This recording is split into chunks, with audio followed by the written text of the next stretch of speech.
Nunca imaginé que terminaría cuidando una escuela secundaria en las afueras de la ciudad, un edificio que parece haber sido devorado por el moho y el olvido. Pero la vida me empujó cuando menos lo esperaba. Había perdido mi trabajo en la fábrica y las deudas se acumulaban como cadáveres en un sótano. Por eso, aquel anuncio clavado en el poste de la plaza, amarillento y rasgado, me pareció un milagro. Se busca velador para escuela nocturna. Buena paga. Presentarse en horario vespertino. La entrevista fue un presagio que decidí ignorar. El director era un hombre de una delgadez física que rozaba lo insalubre. Sus ojos estaban hundidos en cuencas violáceas y su voz era un hilo sibilante que apenas perturbaba el aire. No me preguntó por mi experiencia o antecedentes penales. Se limitó a clavar su mirada en la mía y soltó dos preguntas que me helaron la sangre. ¿Le teme usted a la oscuridad? ¿Cree en Dios? No supe si mis respuestas fueron las correctas, pero al día siguiente ya portaba un manojo de llaves pesadas y un uniforme gris desteñido que olía a naftalina y a encierro prolongado. Mi amigo Toño, curtido en turnos nocturnos, intentó darme una palmada de aliento que se sintió como una despedida. Las primeras noches son las peores, Javier. El silencio te va a gritar cosas. Verás sombras, oirás pasos donde no hay pies. Pero no cedas. Tu mente es una traidora cuando se queda a solas con las sombras. Aguanta los primeros 5 días y después te acostumbras. El miedo se vuelve rutina, créeme. La primera noche, el silencio no era ausencia de ruido, era una presencia física, densa, que se pegaba a los pulmones. El tic-tac del reloj en el pasillo central no marcaba el tiempo, sino que golpeaba las paredes como un martillo rítmico. Escuché pasos lejanos sobre el linóleo viejo, risas ahogadas que se filtraban por los ductos de ventilación. Pero no había nadie. Me convencí de que era el viento. La segunda noche, el frío se filtraba por las grietas de las ventanas con una intensidad que no correspondía al clima exterior. Mientras recorría el corredor B, mi linterna cortó la negrura y reveló una figura al fondo. Era alta, desproporcionadamente delgada e inmóvil. Mi corazón martilleó contra mis costillas. Avancé con el haz de luz temblando en mi mano, gritando una advertencia que sonó patética en aquel vacío. Cuando llegué al punto exacto, no había rastro de nadie. Solo quedaba el olor penetrante a tiza vieja, humedad y algo más, algo que recordaba a la carne rancia.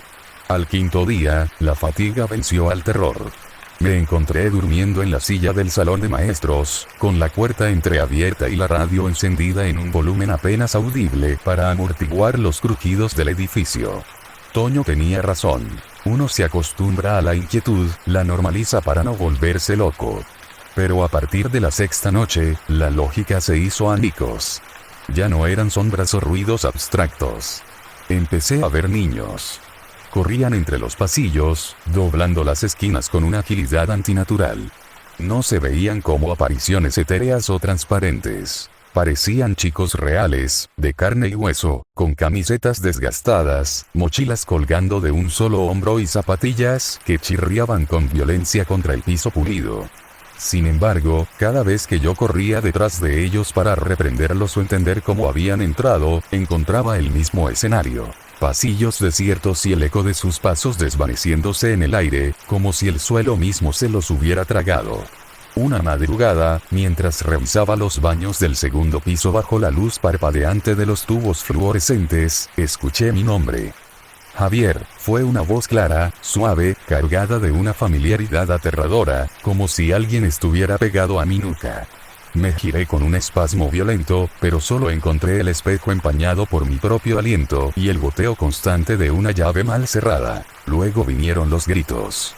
No eran alaridos de dolor, sino algo mucho más perturbador por su contexto. Gritos de juego. Risas agudas, chillidos de júbilo distorsionado, voces infantiles que gritaban corre. Te vi. No te escondas. Sonaban como grabaciones de hace 30 años reproducidas a una velocidad ligeramente alterada.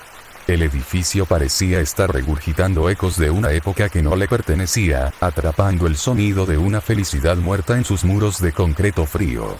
Una noche, mientras patrullaba el ala este, en el salón 3B, vi a una niña asomarse por la pequeña ventana de la puerta. Tenía el pelo corto, lacio y oscuro, y vestía el uniforme completo de la institución, impecable pero fuera de tiempo. Me miró fijamente a través del vidrio reforzado. No sonrió, no pidió ayuda. Solo me observó con una expresión que no era de curiosidad, sino de una paciencia infinita, de espera. Cuando abrí la puerta con el corazón en la garganta, el salón estaba vacío. El aire allí dentro estaba tan helado que mis manos se entumecieron al instante. Sobre el escritorio del maestro, donde antes no había nada, reposaba un cuaderno abierto. Me acerqué, movido por un impulso masoquista. En la hoja amarillenta, una frase había sido tallada con la presión brutal de un lápiz escolar. Vas a quedarte con nosotros. El trazo era tan profundo que había rasgado el papel. No toqué el cuaderno. El pánico finalmente rompió mi resistencia y salí corriendo de aquel salón, escuchando cómo las sillas se arrastraban solas a mis espaldas. Al día siguiente, con las manos todavía temblorosas, busqué al director en su oficina. Le conté todo, esperando que me llamara loco o que me despidiera. Él no se inmutó. Se limitó a entrelazar sus dedos largos y pálidos sobre el escritorio y me miró con esos ojos oscuros que parecían pozos sin fondo. Esta escuela fue construida sobre los cimientos de lo que antes era un orfanato estatal, dijo con una calma glacial. Hubo incidentes que la historia oficial decidió sepultar. Incendios, desapariciones, negligencias que se pagaron con vidas pequeñas. Pero eso fue hace mucho tiempo, Javier. Al menos, en términos de nuestro tiempo lineal. Lo que usted ve son los residuos de una energía que no sabe cómo marcharse. Nadie ha logrado durar más de 2 semanas custodiando estos muros. Si usted logra quedarse un mes entero, sin faltar una sola noche, le daré el doble de lo acordado inicialmente. No respondí. El miedo era una costra seca en mi garganta, pero una certeza oscura se había instalado en mi pecho. Si huía en ese momento, si abandonaba la escuela después de haber visto a la niña y leído ese mensaje, ellos me seguirían a casa.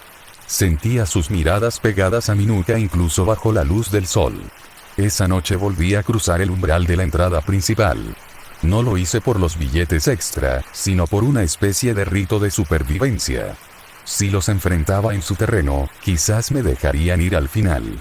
Ahora escribo esto desde el salón de maestros, refugiado en el único rincón que todavía conserva un poco de calor humano.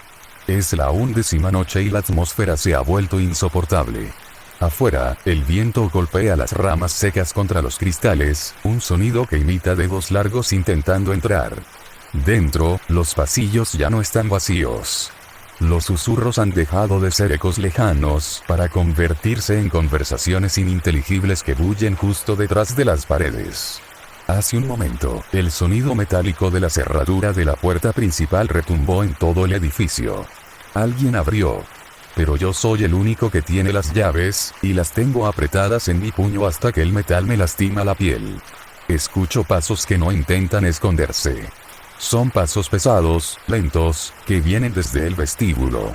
Y junto a ellos, el chirrido de cientos de zapatillas infantiles que avanzan al unísono, rodeando mi refugio. Apagué la linterna para no delatar mi posición, aunque en el fondo sabía que era inútil. El salón de maestros, que antes me parecía un santuario, se convirtió en una jaula de cristal.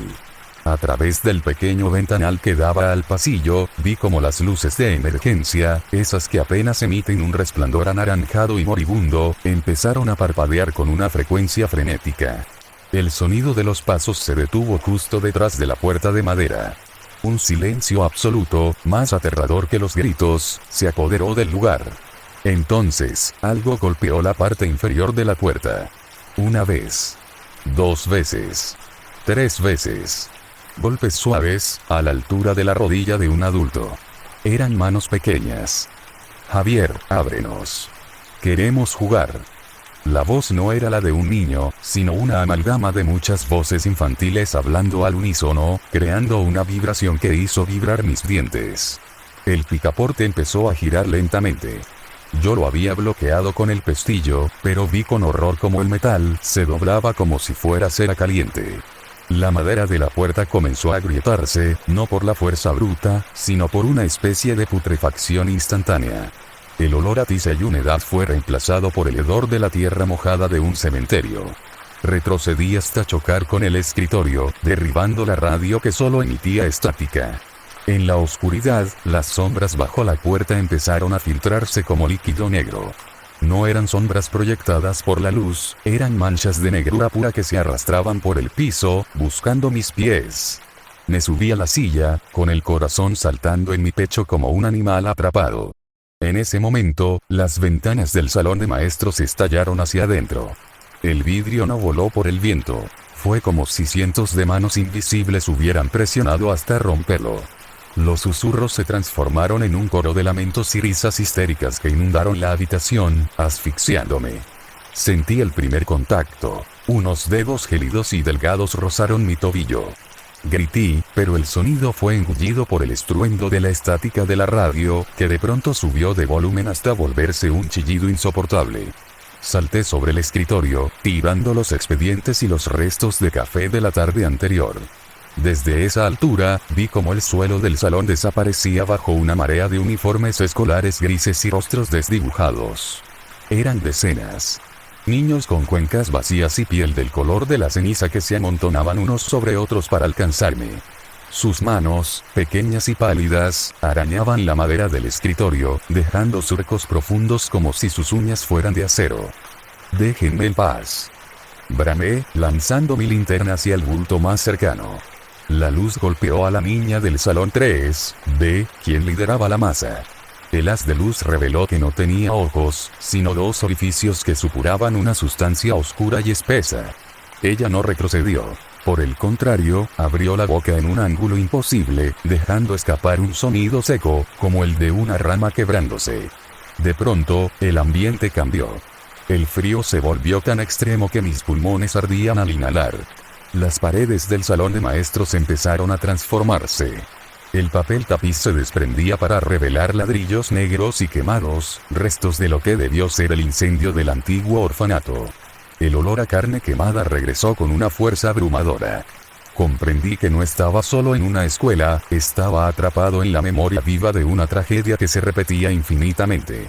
En la pared frente a mí, las palabras empezaron a brotar del concreto como si alguien las escribiera con sangre invisible. Nadie sale de aquí sin aprender la lección. El escritorio empezó a sacudirse violentamente. Sentí que las patas cedían ante el peso de los niños que trepaban por los costados. Una mano me sujetó la muñeca con una fuerza sobrenatural, tirando de mí hacia abajo, hacia la oscuridad hambrienta que bullía a mis pies. Forcejé con todas mis fuerzas, sintiendo como los huesos de mi muñeca crujían bajo la presión de esos dedos diminutos pero inamovibles. El frío que emanaba de su piel no era solo físico, era un vacío absoluto que drenaba mi voluntad de vivir. Logré soltarme con un tirón desesperado y, sin pensarlo, salté hacia la ventana rota, ignorando los cristales que se clavaron en mis palmas al apoyarme. Caí sobre el asfalto del patio central, rodando entre el dolor y la confusión. La luna estaba oculta tras nubes densas y el edificio de la escuela se alzaba frente a mí como un monolito de pesadilla. Las luces de todas las aulas se encendieron de golpe, una tras otra, creando un tablero de ajedrez luminoso que parpadeaba al ritmo de un corazón enfermo. En cada ventana, sin excepción, había un niño mirando hacia abajo, hacia mí. No gritaban, no se movían. Solo estaban allí, observando mi caída. Me puse de pie, cojeando, e intenté correr hacia la reja principal. Pero el patio parecía haberse estirado. Por más que corría, la salida se veía siempre a la misma distancia, una ilusión cruel de libertad. Fue entonces cuando escuché el sonido de una campana escolar.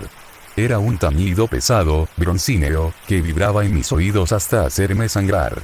Con cada golpe de la campana, los niños en las ventanas desaparecían y reaparecían un metro más cerca de la salida, como si el tiempo se detuviera y saltara solo cuando yo no los miraba. Me detuve, jadeando, y miré hacia atrás. La niña del uniforme impecable estaba ahora en medio del patio, a solo unos pasos de mí. Sostenía algo en sus manos. Era mi radio del salón de maestros. La radio ya no emitía estática, sino la voz de mi amigo Toño. «Aguanta los primeros 5 días, Javier», decía la grabación con una distorsión metálica. Después de eso, ya no importa cuánto aguantes, porque ya eres parte del inventario. La niña dejó caer la radio, que se hizo pedazos contra el suelo, y levantó su mano pequeña para señalarme. Sentí que el suelo bajo mis pies se volvía blando, como si el asfalto se transformara en lodo negro. La niña comenzó a caminar hacia mí, pero sus pies no tocaban la tierra. Se deslizaba con una rigidez cadavérica, mientras el resto de los niños emergían de las sombras de los pilares del patio. Eran cientos. Sus uniformes estaban ahora manchados de hollín, y sus rostros presentaban quemaduras atroces que no había notado antes. El aire se llenó de un susurro colectivo, una letanía que repetía mi nombre una y otra vez, hasta que la palabra Javier perdió todo significado y se convirtió en un simple zumbido de insectos. Intenté gritar por ayuda hacia las casas vecinas, pero me di cuenta con horror de que la escuela ya no estaba en la ciudad. Más allá de la reja, no había calles ni postes de luz, solo un vacío gris, una niebla eterna que lo devoraba todo. El edificio nos había arrastrado a un plano diferente. El director, él me dijo que podía irme si cumplía el mes, balbuceé, retrocediendo hasta chocar con la base del asta bandera. La niña se detuvo a 1 metro de distancia. Su piel comenzó a agrietarse como porcelana vieja. El director no es quien manda aquí, dijo ella, y esta vez su voz era clara, carente de cualquier distorsión. Él solo es el encargado de traernos carne nueva para que el fuego no se apague. Él también fue velador una vez. Miré hacia la oficina de la dirección en el 2º piso. Allí, tras el cristal, la silueta del hombre delgado me observaba. Levantó una mano en un saludo lento y fúnebre antes de apagar la luz de su oficina. Comprendí la trampa. No era un trabajo, era una sucesión. El doble de la paga era el precio de mi alma. Los niños cerraron el círculo. Sus manos pequeñas, ahora calientes como brasas, buscaron mi ropa, mi piel, mi rostro. Sentí el olor a humo llenando mis fosas nasales, mientras el calor empezaba a subir desde el suelo. El incendio que consumió el orfanato no había terminado. Estaba ocurriendo en ese mismo instante, y yo era la leña necesaria para que la memoria no se desvaneciera. El calor se volvió insoportable, una agonía líquida que subía por mis piernas. El asfalto del patio se agrietó y de las fisuras brotaron lenguas de fuego azulado que no iluminaban, sino que proyectaban sombras más densas. Los niños no gritaban de dolor. Se reían mientras sus cuerpos eran consumidos por las llamas invisibles, rodeándome en un abrazo pirotécnico que me asfixiaba. Cerré los ojos, esperando el final, pero la muerte no llegaba. En su lugar, sentí como mi piel se endurecía, como mis recuerdos empezaban a ser drenados de mi mente, como si alguien abriera un grifo en mi nuca. Vi pasar mi vida en la fábrica, el rostro de Toño, la luz del sol sobre la plaza, todo se alejaba, volviéndose borroso, ajeno. Cuando abrí los ojos, el fuego había desaparecido. El patio estaba de nuevo en silencio, bañado por la luz mortecina de los tubos fluorescentes que zumbaban en los pasillos. Ya no estaba en el suelo. Me encontraba de pie, en medio del corredor B, frente al espejo empañado de los baños. Me miré y no me reconocí. Mi rostro estaba pálido, mis ojos hundidos en cuencas violáceas y mi uniforme gris, antes holgado, ahora parecía colgar de un cuerpo demasiado delgado. Busqué mis llaves, pero mis manos eran ahora largas y huesudas, con dedos que terminaban en uñas amarillentas. Escuché un ruido en la entrada principal. Un eco metálico, el sonido de una llave nueva girando en la cerradura que yo mismo había aceitado días atrás. Un hombre entró. Caminaba con paso vacilante, mirando con desconfianza hacia las sombras del vestíbulo. Llevaba una chaqueta de obrero y sostenía una linterna barata que temblaba en su mano. Me vi a mí mismo en él.